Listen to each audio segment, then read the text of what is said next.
Module 2, IDE. IDE stands for Integrated Development Environment.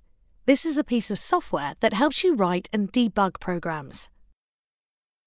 Without an IDE, you would write code in a text editor and then have to run it through the computer manually, for example, through command prompt.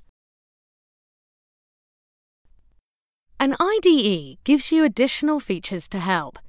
Look at the MicroPython IDE. The code has line numbers on the left. It's also color-coded. Keywords appear in different colors. It's more user-friendly. This is just one IDE. Other IDEs for other languages might have even more features. IDE features can be put into two categories: features that are used to write programs and features that are used to debug programs. Debugging is what a programmer does when they try and find and correct errors in a program.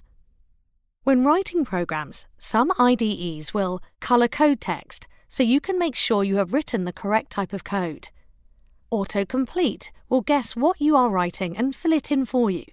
This can save you time trying to find the correct code and stop you making spelling mistakes. Autocorrect will check what you have written, and if you'd made a spelling mistake, then it will correct it for you. Auto-indent will move your code so it is in the correct position. This is particularly important in Python. The wrong indent could cause errors within your code, but you'll learn more about indents later. A translator is the software that turns your high-level program code into the language the computer understands, binary. To help you debug a program, some IDEs will underline syntax errors. This is where you've broken the rules of the language, for example, missed a bracket or made a spelling mistake. It underlines it so you can easily see it and fix it.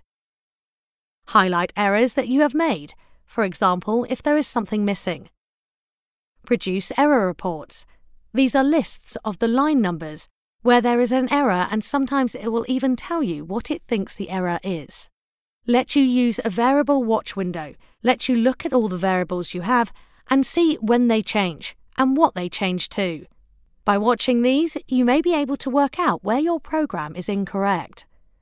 Let you put in breakpoints. These are places where the program will stop running, so you can look at what has happened so far to see if that's where the error is.